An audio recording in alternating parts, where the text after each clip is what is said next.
Hemos recibido en la sede de RPP al exministro primero de Cultura y después de Trabajo, Alejandro Salas. Señor Salas, muy buenas noches. Don Fernando, muy buenas noches y muy buenas noches a los televidentes de RPP. Antes de entrar a otros temas políticos, puesto que se le atribuía ser una de las personas más cercanas al presidente Castillo, ya ha habido todo un debate que creo que ya se ha ido aclarando respecto a su participación o no en esta idea que tuvo el señor Castillo de anunciarnos un golpe de Estado el 7 de diciembre pasado. Antes de hablar sobre todo esto, quisiera conocer su opinión sobre este proyecto de ley que está en el Congreso de la República y que en realidad remonta a uno que se presentó y se formuló cuando usted era ministro, ¿no? Sí, al cual por supuesto tuve una opinión como ministro y mi opinión siempre fue plasmada y fundamentada en que toda ley que intervenga en los medios de comunicación o el contenido de los medios de comunicación es inconstitucional. Y es inconstitucional porque la libertad de expresión está debidamente consagrada en la Constitución Política del Perú. Intervenir en los medios de comunicación o establecerles o imponerles contenidos, por supuesto que rompe el marco constitucional. Y eso es algo que yo lo manifesté desde un primer momento siendo ministro de Cultura. Había un proyecto de ley anterior a este proyecto de ley tiene antecedentes, digamos así. Sí. Y el presidente lo supo entender. Yo lo que le manifesté al presidente es, recuerde usted que uno de los cuestionamientos que tiene, le dije, es que supuestamente los opositores dicen que usted, entre otras cosas, iba a tomar los medios de comunicación. Entonces, cualquier tipo de proyecto de ley que soslaye el contenido de los medios de comunicación está vulnerando la libertad de expresión y ahí va a tener usted muchos problemas políticos. Lo entendió. Lo entendió, en algún momento se pidió algún tipo de opinión al Ministerio de Cultura y la dimos bajo ese contexto, porque creo que hay que respetar ese marco de ese contenido. La cultura en nuestro país puede promoverse de otras formas. Primero, fortaleciendo el propio Ministerio de Cultura, que es uno de los ministerios con el presupuesto más bajo a nivel de todas las carteras ministeriales. Son 500 millones de soles que administra. Después, fortaleciendo las direcciones desconcentradas de cultura a nivel nacional. Y por supuesto, cómo no, interviniendo también en el currículo escolar para enseñar a nuestros niños sobre nuestra cultura. Todo ese trabajo, en un 40% de contenido en los medios de comunicación, no lo van a hacer en el país. Entonces yo creo que hay otras formas de fortalecer la cultura del Perú. Por supuesto, fortaleciendo primero el propio Ministerio de Cultura. Es algo que yo lo expresé y lo dije en el mismo pleno del Congreso. O sea, si queremos fortalecer la cultura del Perú, si queremos unirnos como peruanos y que todos conozcamos nuestra cultura, pues no minimicemos al Ministerio de Cultura. Hay que ponerlo en un lugar más importante. Si usted le dijo directamente al señor Castillo que le pareció una mala idea este proyecto de ley, ¿por qué prosperó? ¿Por qué incluso ahora Perú Libre persiste con esta idea? Creo que es una mala percepción respecto de cómo debemos promocionar la cultura de nuestro país. ¿Es importante promocionar la cultura de nuestro país? Por supuesto que sí. ¿Está venida menos? ¿Está mal promocionada desde hace muchísimos años? Por supuesto que sí. Pero no es a través de los medios de comunicación, no es corriéndole traslado a los medios de comunicación respecto a su contenido para que la cultura de nuestro país sea mejor promovida o sea fortalecida. Tenemos que empezar por otros campos, como te digo, don Fernando, por el propio Ministerio de Cultura, fortaleciendo el propio Ministerio de Cultura. El Ministerio de Cultura tiene un viceministerio muy importante que es el Viceministerio de Patrimonio Cultural e Industrias Culturales, ¿no es cierto? Que por supuesto está encargado de ver justamente todo el tema de la promoción, ¿no? del marco de la cultura, y el Viceministerio de Interculturalidad, que es sumamente importante también. Son los dos viceministerios. ¿Sí? ¿Qué cosa quiere exactamente decir un concepto que usa este proyecto de ley, cultura emergente, que se supone hay que promover, limitando para eso el tiempo dedicado a la información, en el caso de radios como RPP? Bueno, son conceptos que están tratando, por supuesto, de implementarse como conceptos nuevos, ¿no es cierto? Cultura emergente. Nuestra cultura es única. Todos la sabemos, todos la conocemos, quienes las hemos estudiado, y sobre la base de eso es que tenemos que trabajar. Tratar de soslayar otro tipo de conceptos para, digamos, promocionar la cultura es forzar algo que realmente no tiene sentido.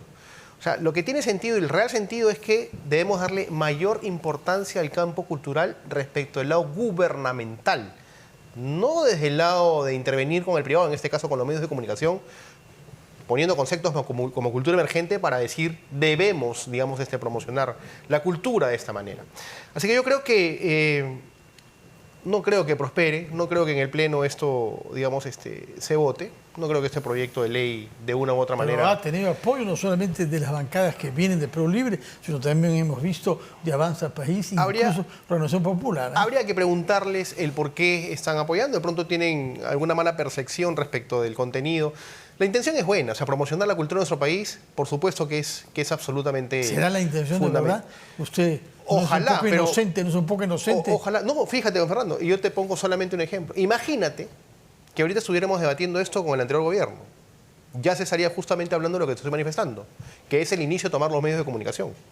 Sin duda, sin duda, es una manera de hacerlo, efectivamente. Para terminar el tema de su paso por el Ministerio de Cultura, usted tuvo una buena relación con el lugar de la memoria LUM. Sí, por supuesto.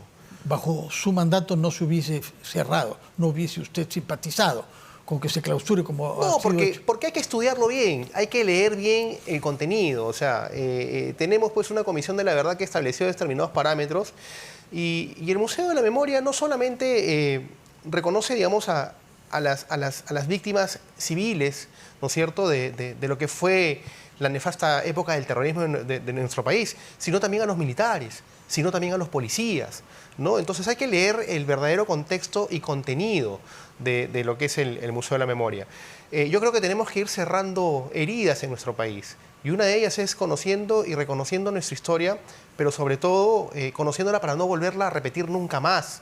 Y el hecho de decir que no debe haber un lugar, que se debe cerrar, es entrar nuevamente a iras, es entrar nuevamente a temas de odio, que lamentablemente no nos llevan a... prejuicios, ¿no? Porque muchas veces las personas que toman decisiones sobre eso ni siquiera lo han visitado y juzgan.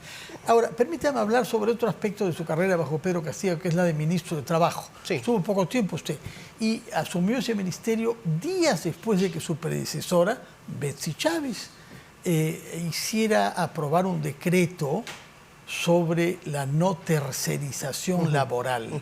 ¿Cómo enfrentó usted ese tema? ¿Qué pensó hacer? ¿Qué hubiera podido hacer si se hubiese quedado más tiempo en el Ministerio de Trabajo? Bueno, en realidad en el Ministerio de Trabajo hicimos un maravilloso trabajo. Yo estuve alrededor de 6 meses en el Ministerio de Trabajo. Desde agosto, creo. Sí, de agosto a diciembre. Hasta diciembre. Aproximadamente. 4 ¿no? meses. ¿no? Más o menos. El tema es el siguiente, don Fernando. O sea, no, en realidad ese decreto supremo, que es el decreto supremo 001, no elimina la tercerización. Lo que hace es regular la tercerización. Establece un marco regulatorio de tercerización, tomando como conceptos básicos para que los televidentes nos entiendan. Por ejemplo, de cada 10 trabajadores en minas accidentados, 8 de ellos son tercerizados, muchos de ellos terminan muriendo, sin ningún tipo de beneficio, sin ningún tipo de, digamos, de atención por parte del empleador. Pero entonces son empleados por empresas que tienen compromisos con ellos.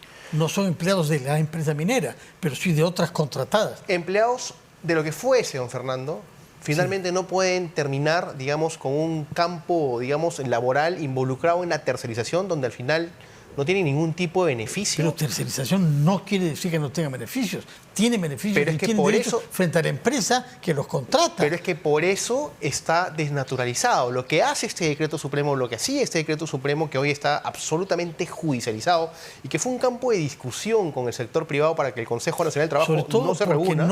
Porque no sesionaron, no hubo un diálogo ni en el Congreso ni en el Consejo Nacional del Trabajo. ¡Pum! Apareció como un decreto. Lo que pasa es que es una norma sectorial. ¿Okay? Era un dispositivo sectorial, es un decreto supremo. Entonces, bajo esa, digamos, lógica, no era necesario, digamos, siquiera que el Congreso lo tenga que ver.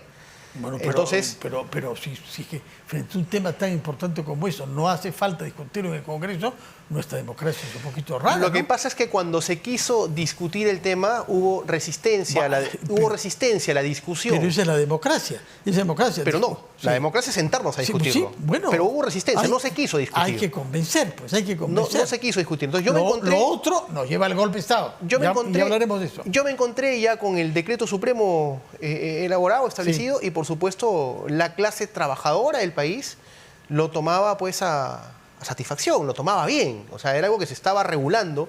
Y no solamente fue el decreto supremo 01, se sacó también el tema de la modificación del reglamento de la Ley de Relaciones Colectivas del Trabajo, ¿no? En el tema de la sindicalización, que también ha sido judicializado. O sea, nuestro país tiene una tasa de 4% solamente de sindicalización, digamos, en todo lo que es la región. Somos uno de los países más bajos a nivel del campo de la sindicalización, cuando lo que hace la sindicalización normalmente es ordenar el campo laboral.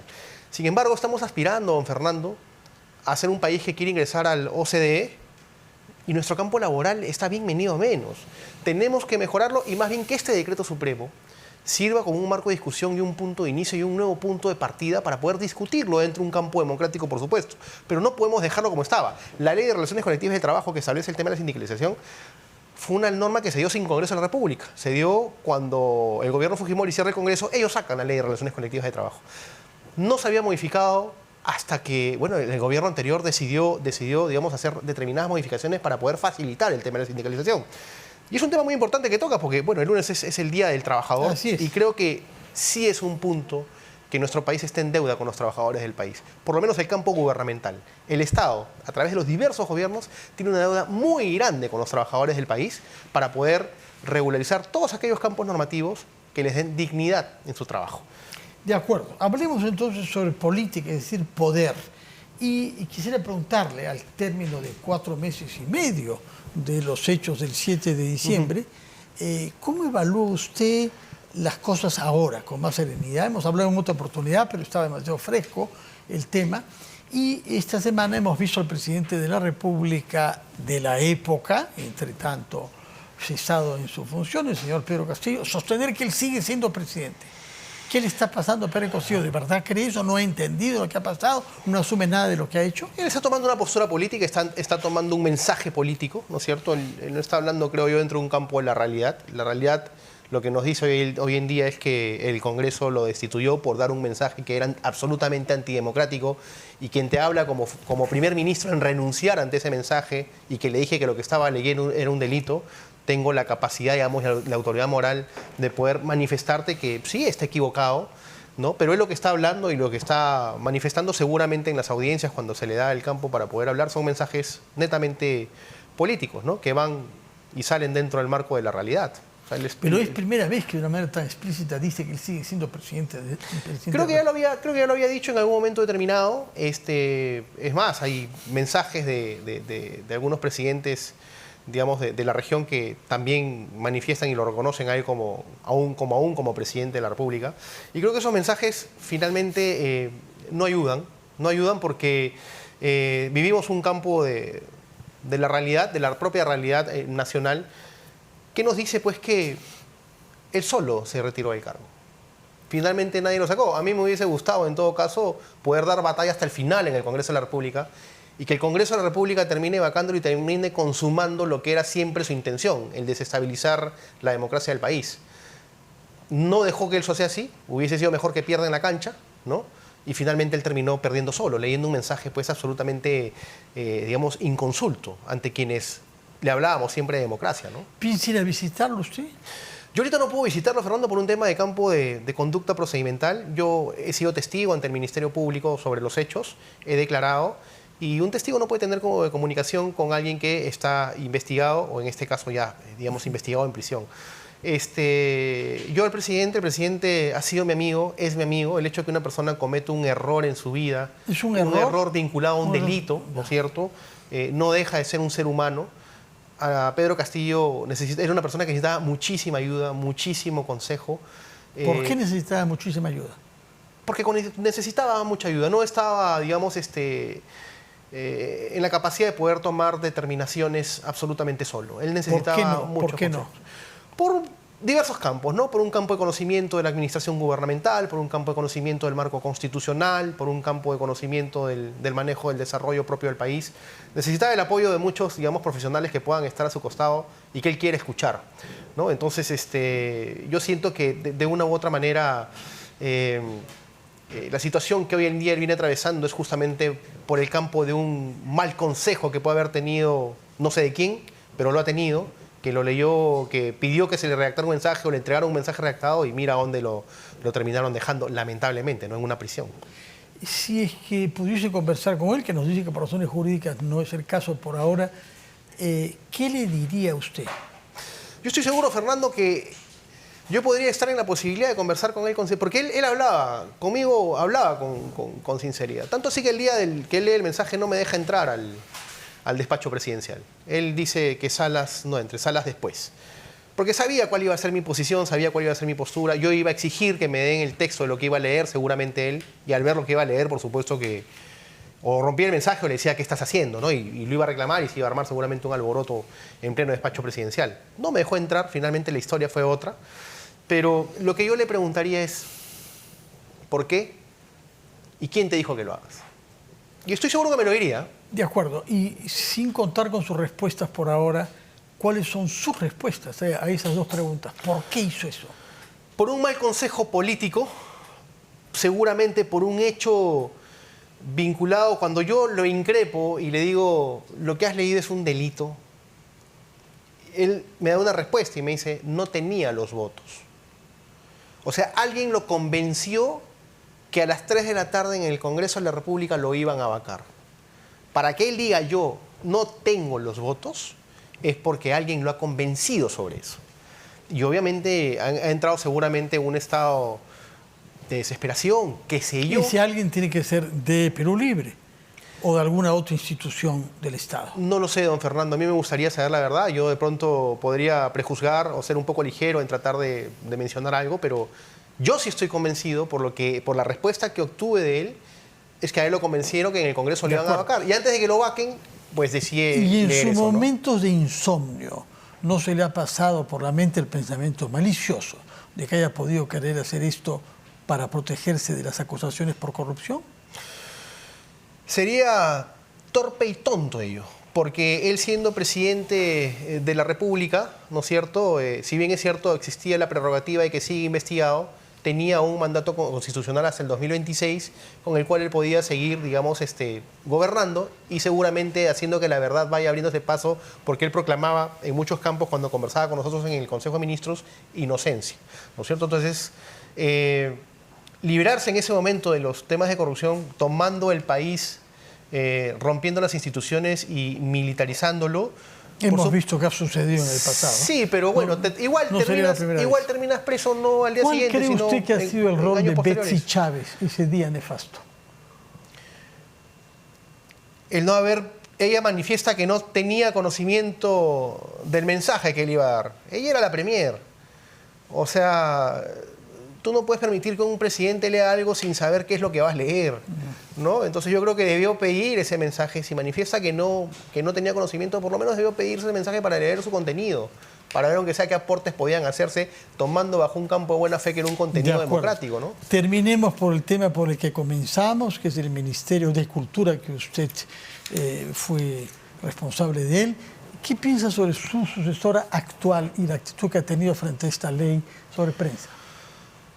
Yo creo que debería, digamos, como titular de la cartera de Cultura, ver realmente la propia naturaleza del Ministerio de Cultura para poder, digamos, buscar otros campos de poder promocionar la cultura, ¿no? Se está equivocando cuando cree que metiendo mano en los órganos de prensa cumplirá con su tarea. Ninguna ley que interviene en el medio de comunicación, porque si se interviene en el medio de comunicación, va a ser buena para la libertad de expresión, y la libertad de expresión es un derecho constitucional, ¿no? O sea, eso señor como Alejandro básico. Salas, muchas gracias por su presencia y sus respuestas todas. Fernando, sí, por favor. Si me lo permites, nada rápidamente, más. Sí. Sí, el Congreso de la República ha presentado un proyecto de ley que te lo he traído, en el cual están, digamos, pidiendo que se limite el uso de recursos a favor de los exministros. Sí. ¿No? Entonces, y que me parece muy bien. Pero esto no pasa por un proyecto de ley. Eso lo pueden derogar. Es una directiva del Ministerio del Interior. Que yo no lo uso. Yo vengo con mi tema particular, ¿no? Pero es un proyecto de ley en el cual ponen nombre propio, ¿no? O sea, lo motivan con mi nombre y apellido, ¿no? Alejandro Salas, ¿no? Sí. Y en el caso del ministro Salas, el vehículo que le asignó el ministerio... Un proyecto de ley... 934 kilómetros de 24 días. Falso. El vehículo está en el ministerio. Si ahorita lo están utilizando, no es un tema mío.